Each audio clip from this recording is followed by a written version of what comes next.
Ethics, Seminar 9, 27 January 1960, on Creation ex nihilo.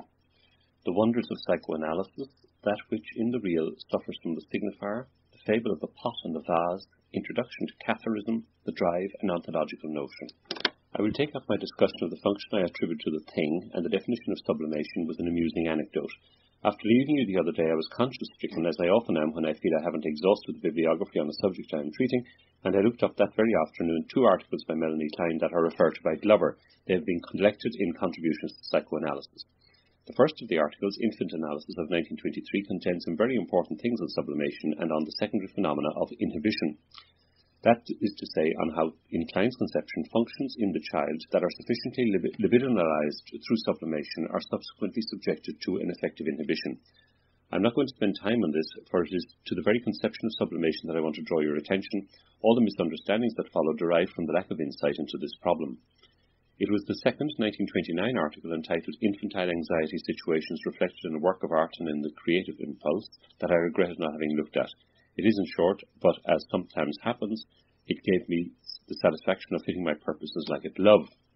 First part is a discussion of the musical composition of Ravel based on a scenario by Colette, L'Enfant et les Sortilèges. I read it with pleasure, which was by no means guaranteed, since it speaks of the work in German and English translations. Melanie Klein is amazed that the work of art follows so closely a child's fantasies concerning the mother's body, those concerning primitive aggression and contra-aggression it feels.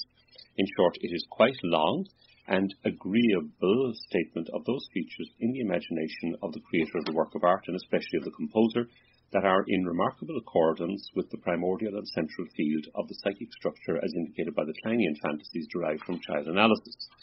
And it is striking to perceive that convergence with the structural forms revealed in the work of art, not that all of this is fully satisfying for us, of course. The second part of the article is more remarkable. It is this part that is amusing. Here it is a question of a reference to the article of an analyst called Karen Michaelis, who, under the title Empty Space, narrates a case history which has a certain piquancy.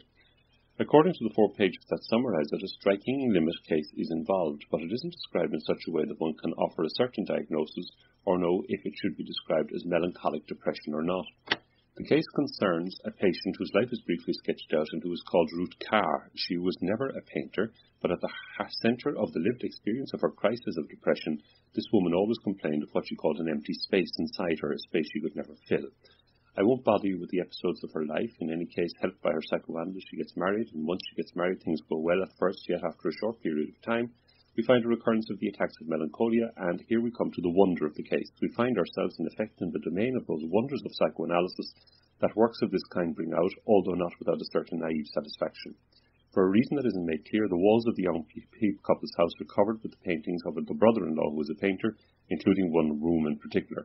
Then at a given moment, the brother-in-law, who is talented, although we have no means of verifying this, sells one of his paintings, which he takes down from the wall and carries it away. It leaves an empty space on the wall. It turns out that this empty space plays a polarizing and precipitating role in the attacks of melancholic depression that start up again at this point in the life of the patient.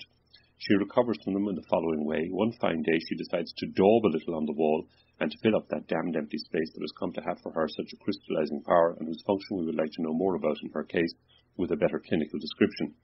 So as to fill up that empty space in imitation of her brother-in-law, she tries to paint a painting that is as similar to the others as possible. She goes to an artist supply shop to look for colours that are the same as those of her brother-in-law's palette, and she begins to work with an enthusiasm that to me is characteristic of the beginning of a phase tending towards depression, and out of this there emerges a work of art.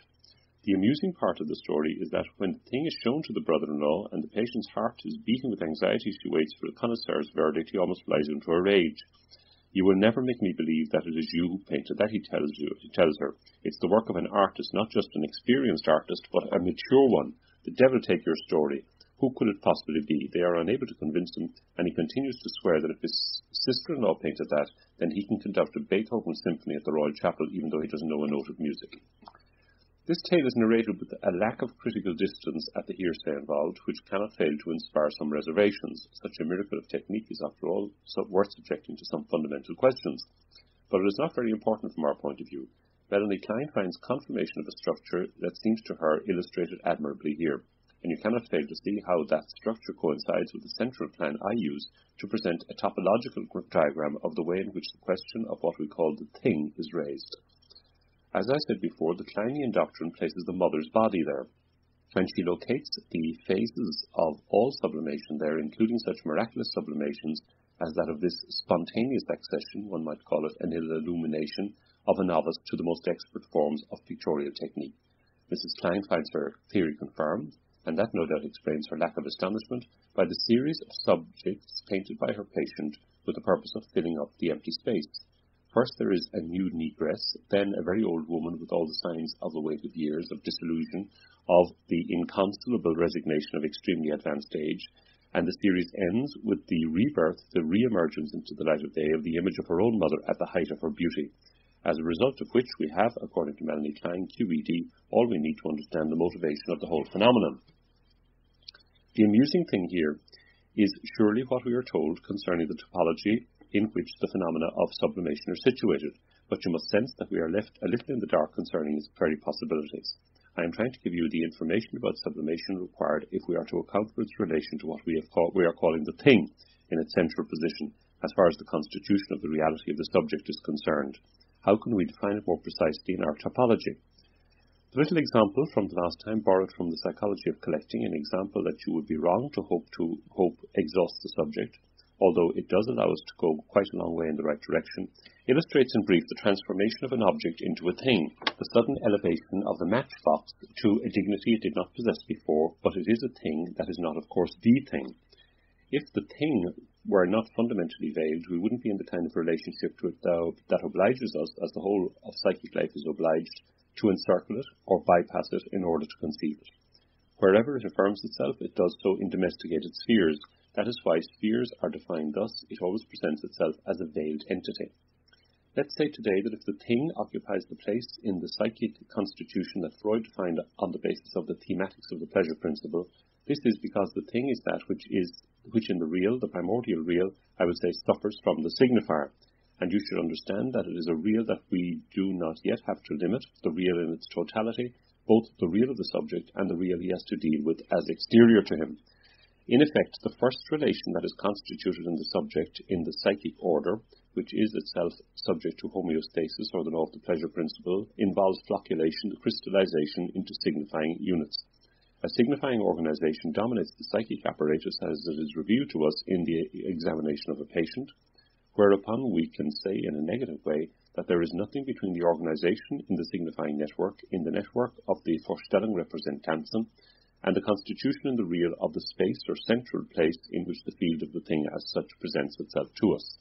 It is precisely in this field that we should situate something that Freud presents, on the other hand, as necessarily corresponding to the find itself, as necessarily being the wiedergefunden, or refound object. Such is, for Freud, the fundamental definition of the object in its guiding function, the paradox of which I have already demonstrated.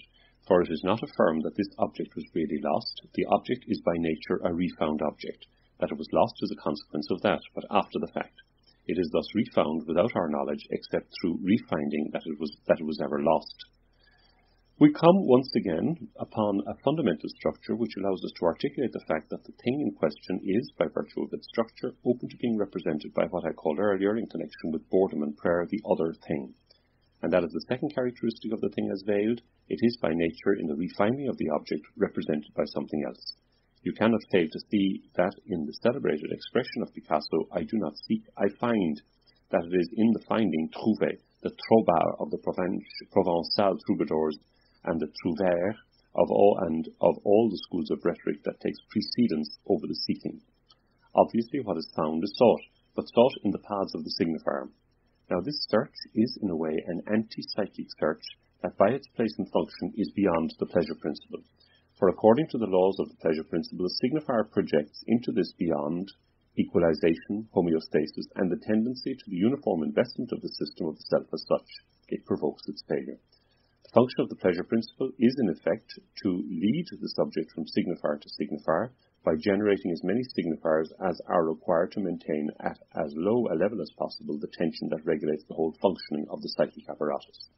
We are thus led to the relation between man and this signifier, something that will allow us to take another step forward. If the pleasure regulates human speculation with the law of the lure right through the immense discourse that isn't simply made up of what is articulated, but also of all its action, insofar as it is dominated by that search which leads it to find things in signs, then how can the relation of man to the signifier, to the extent that he can manipulate it, put him in relationship with an object that represents the thing? We thus come to the question of what man does when he makes a signifier. 2. As far as the signifier is concerned, the difficulty is to avoid leaping on the fact that man is the artisan of his support system. For many years now I have habituated you to the notion, the primary and dominant notion, that the signifier as such is constituted of oppositional structures whose emergence profoundly modifies the human world. It is furthermore the case that those signifiers in their individuality are fashioned by man, and probably more by his hands than by his spirit. And here we encounter linguistic usage that, at least in connection with sublimation in the sphere of art, never hesitates to speak of creation. We must now therefore consider the notion of creation with all it implies, a knowledge of the creature and of the creator, because it is central, not only for our theme of the motive of sublimation, but also that of ethics in its broadest sense. I posit the following: an object, insofar as it is a created object, may fill the function that enables it not to avoid the thing as signifier, but to represent it. According to a fable handed down through the chain of generations, and that nothing prevents us from using, we are going to refer to what is the most primitive of artistic activities, that of the potter. Last time I spoke to you about a matchbox. I had my reasons, and we will come back to it. It will also perhaps enable us to explore further our dialectic of the vase. But the vase is simpler. It was certainly born before the matchbox. It has always been there. It is perhaps the most primordial feature of human industry. It is certainly a tool, a utensil, that allows us to affirm unambiguously a human presence whenever we find it. The vase which has always been there, and which has been used to make us conceive the mysteries of creation by means of parables, analogies, and metaphors, may still be of use to us.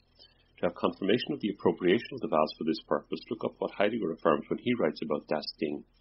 He's the last in a long line to have meditated on the subject of creation, and he develops his dialectic around a vase. I would not be concerned here with the function of das Ding in Heidegger's approach to the contemporary revelation of what he calls being, and that is linked to the end of metaphysics.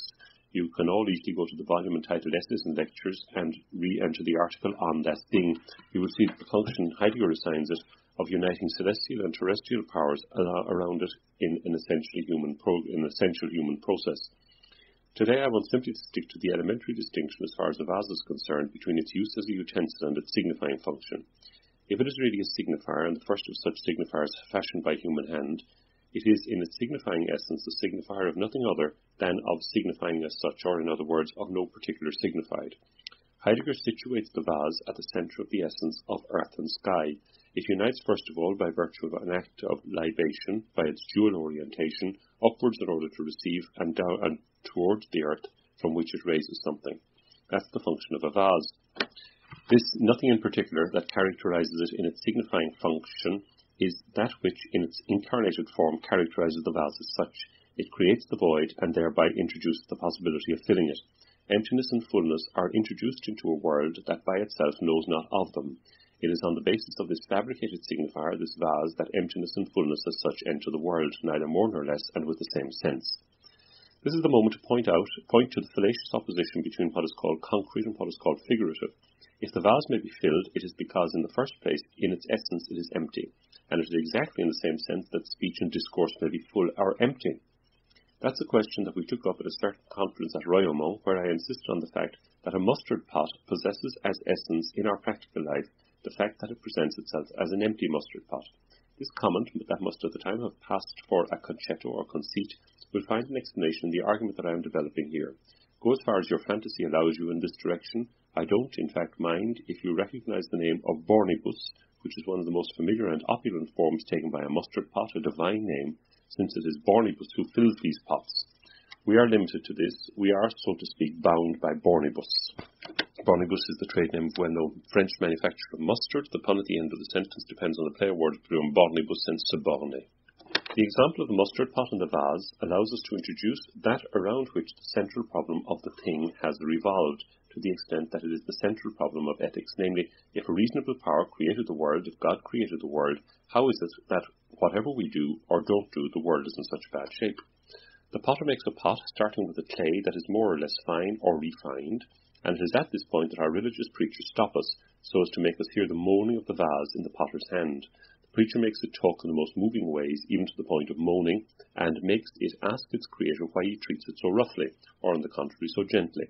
But what is masked in this example of creationist mythology, and strangely enough by those who use the example of the vase, which is so familiar in the imagery of the act of creation, I told you there are always writers who work on the borderline between religion and mythology, and there's a good reason for that, is the fact that the vase is made from matter. Nothing is made from nothing. The whole of ancient philosophy is articulated around that point. If Aristotelian philosophy is so difficult for us to think, that is because it must be taught in a style that never omits the fact that matter is eternal, and that nothing is made from nothing, in consideration of which it remained mired in an image of the world that never permitted even an Aristotle, and it is difficult to imagine the whole history of human thought and mind of such power, to emerge from the enclosure that the celestial surface presented to his eyes, and not to consider the world, including the world of interhuman relations, the world of language, as included in eternal nature, which is fundamentally limited. Now, if you consider the vase from the point of view I first proposed, as an object made to represent the existence of the emptiness at the centre of the real, that is called the thing, this emptiness as represented in the representation itself, it's as a nihil and nothing, and that is why the potter, just like you, to whom I am speaking, creates the vase with his hand around this emptiness, creates it just like a mythical creator ex nihilo, starting with a hole. Everyone makes jokes about macaroni because it is a hole with something around it, or about cannons. The fact that we laugh doesn't change the situation, however. The fashioning of the signifier and the introduction of a gap or a hole in the real is identical. I remember that one evening when I was dining at the home of a descendant of one of those royal bankers who welcomed Heinrich Heine to Paris over a century ago, I astonished him by telling him, he remains astonished up to this day and is still clearly not ready to get over it, that modern science, the kind that was born with Galileo, could only have developed out of biblical or Judaic ideology, and not out of ancient philosophy or the Aristotelian tradition. The increasing power of symbolic mastery has not stopped enlarging its field of operation since Galileo has not stopped consuming around it any reference that would limit its scope or intuited data. By allowing free rein to the plane of signifiers, it has given rise to a science whose laws develop in the direction of an increasingly coherent whole, without anything being less motivated than what exists at a given point. In other words, the value of the heavens no longer exists, and all the celestial bodies, which are the best reference points there, appear as if they could just as well not be there. Their reality, as existentialism puts it, is essentially characterized by facticity. They are fundamentally contingent. It is also worth noting that in the end, what is expressed for us in the energy-matter equivalence is that one final day we may find that the whole texture of appearance has been rent apart, starting from the gap we have introduced there. The whole thing might just disappear. The introduction of this fabricated signifier that is the vase already contains the notion of creation ex nihilo, and the notion of creation ex nihilo is coextensive with the exact situation of the thing as such. It is effectively relative to this that through the ages, and especially those ages that are closest to us, those that have formed us, the articulation or the balance of the moral problem is situated. A passage in the Bible that is marked by a tone of gay optimism tells us that when the Lord completed his famous six-day creation, at the end he contemplated the whole and saw it was good. You could say the same thing of the potter when he has made his vase. It's good, it's right, it holds together. In other words, it's always fine from the side of the work. Yet everybody knows what may emerge from a vase or what can be put into it, and it is obvious that the optimism is in no way justified by the way things function in the human world, nor by what is born of its works. Thus it is around the question of the benefit or the cost of a work that the crisis of consciousness is crystallized, which in the West at least was in the balance for centuries, and which is ended in the period I referred to the other day when I quoted a classic passage from Luther, a man who long tormented Christian consciousness to the point of affirming that no merit should be attributed to any work, insisting in the note that conscience implies both consciousness and conscience. It is by no means a heretical position without validity. There are good grounds for such a position, so as to orient you in the flood of sects that consciously or unconsciously broke away over the question of evil. The simple tripartition which emerges from the example of the vase as we articulated it is excellent. In his troubled search for the source of evil, man finds himself faced with the choice of these three because there are no others. There is the work, and this is the position of renunciation which other bodies of traditional wisdom than our own have adopted. Every work is of and by itself harmful, and it engenders the consequences that it gives rise to, that is to say, at least as many negative as positive ones. This position is formally expressed in Taoism, for example, to the point where it is barely tolerated for one to use a vase as a spoon. The introduction of the spoon into the world is already the source of a whole flood of dialectical contradictions. Then there is matter. We find ourselves here faced with both of those theories that you have, I assume, heard something about, the theories of the sect called Cathars, a name whose origin is unknown to us. This is something I need to develop a little. I'm not going to give you a lecture on Catharism, but I will mention where you can easily find a good bibliography on the subject in a book that you have no doubt heard of, namely Love and the Western World by Denis de Rougemont. It's not the best book on the subject nor the most profound, but it's fun to read. I read the whole thing in the revised edition, and on a second reading I disliked it less than I had expected. I even liked it. You will find expressed there, in connection with the author's particular theory, all kinds of facts which enable us to understand the profound crisis that Cathar ideology, or theology, represents in the development of Western man's thought, since it is Western man who is at issue here, although the author does show that the questions involved probably had their origin at the limit of what we usually call the West, a term that I have no particular fondness for, and that one would be wrong to see as the centre of my thought. In any case, at a certain point in the collective life of Europe, the question was asked as to what was wrong with the creation as such. It was asked by people about whom it is very difficult to know for us exactly what they thought, or what, at a deeper level of the religious and mystical movement we call the Cathar heresy, in fact represented.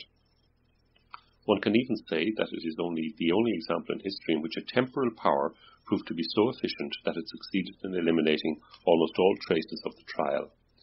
Such was the tour de force realized by the Holy Catholic Church at Rome. We are reduced to seeking documents in out-of-the-way corners, and few of them are very satisfying. The Inquisition's trial transcripts have vanished, and all we have are just a few indirect testimonies here and there. A Dominican father tells us, for example, that the Cathars were good people, deeply Christian in their way of life, and exceptionally pure in their morals. I am not willing to believe that their morals were of an exceptional purity, since they had basically to desist from any act that might in any way favour the perpetuation of the world, considered as execrable and bad in its essence. Practice of perfection thus consisted essentially in seeking to achieve death in the most advanced state of detachment, which was a sign of reintegration into an Edenic world characterized by purity and light, the true world of the original good creator, whose creation had been sullied by the intervention of the bad creator or demiurge. The latter had introduced that horrible element, generation as well as corruption, which is to say transformation.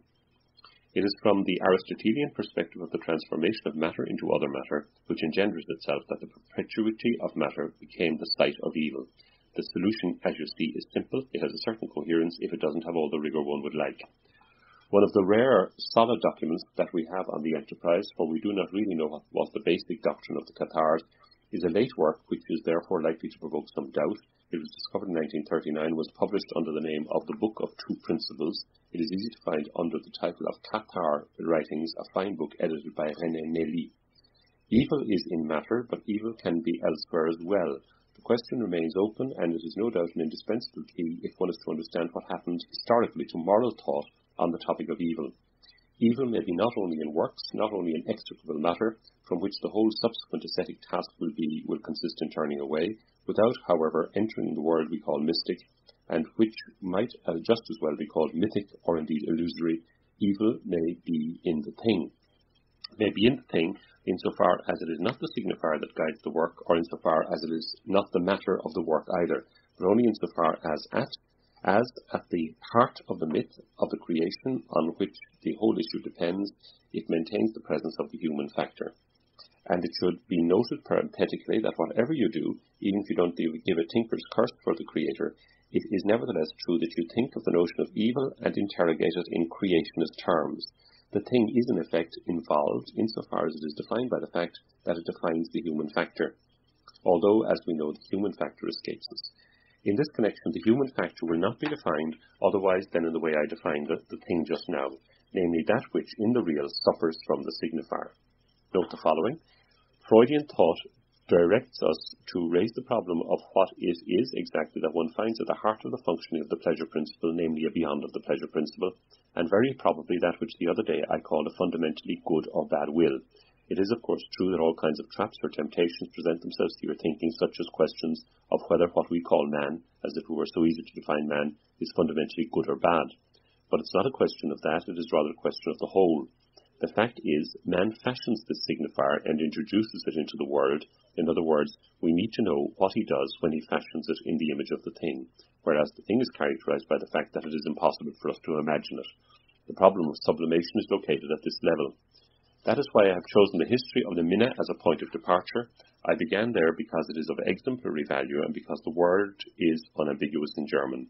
Minne is quite distinct from Liebe, whereas in French we only have the word amour, love. The problem posed for the author referred to is that of the link which may exist between the highly profound and secret heresy which began to dominate Europe from the end of the 11th century on, although we don't know how far back things actually went, and the appearance, articulation, establishment of a whole moral code, of a whole ethic, of a whole way of life that is called courtly love. I am not forcing things to say that once one has examined all the historical, political, social, political, and economic evidence, and applied all the available modes of interpretation of the superstructure, our contemporary historians are unanimous in giving up on the question. Nothing offers a completely satisfying explanation of the success of this extraordinary fashion at a period which was not, believe me, so mild or civilized. On the contrary, society was just emerging from the first feudal period, which in practice can be summed up as being dominated across a large area of geographical space by the manner of bandits. And then one suddenly finds codes that regulate the relations between man and woman and of all the characteristics of a stupefying paradox. Given the time, I'm not only going to begin my discussion today, you should nevertheless be aware of what I am talking about the next time. It will have to do with the ambiguous and enigmatic problem of the feminine object. Don't imagine that it's something exclusive to me. I will not attempt to exercise my feeble powers of investigation on the subject, but the fact is that this object of praise, of service, of devotion, of all kinds of sentimental stereotyped behaviour on the part of the defender of courtly love, relative to the lady, leads one commentator to say that they all seem to have been praising the same person. And it is a fact that is calculated to leave us with a question mark. The Romance scholar in question, Monsieur André Morin, a professor in the Department of Literature at the University of Lille, to whom we also owe a fine anthology of Minnesang published by Aubier. The creation involved is a function of an object about which we naturally wonder. What was the exact part played by creatures of flesh and blood who were indeed involved in the matter? We have no trouble in naming the ladies and people who were at the centre of the spread of this new style of behaviour and of existence at the moment when it emerged. We know the first stars in this veritable social epidemic as well as we know Monsieur Sartre or Miss de Beauvoir. Eleanor of Aquitaine is not a mythical figure, nor is her daughter the Countess of Champagne. The important point will be to see how certain of the enigmas that historians raise in this connection may be resolved as a function of the doctrine that I am expounding here, the analytical doctrine. To what extent does it allow us to explain the phenomenon as a work of sublimation in its purest sense? You will see in detail how it is possible to give an object, which in this case is called the lady, the value of representing the thing. So as to give you an idea of the path we will follow to the moment when I leave you in February, note that this will allow me to go on and show the subsequent developments of the construction relative to the feminine object, including the problematic character that it still possesses for us today. We will consider it in terms of the analytical structure. Beyond the February break, my aim is to allow you to calculate at its true worth the originality of the Freudian contribution. The idea of creation is co-substantial with your thought.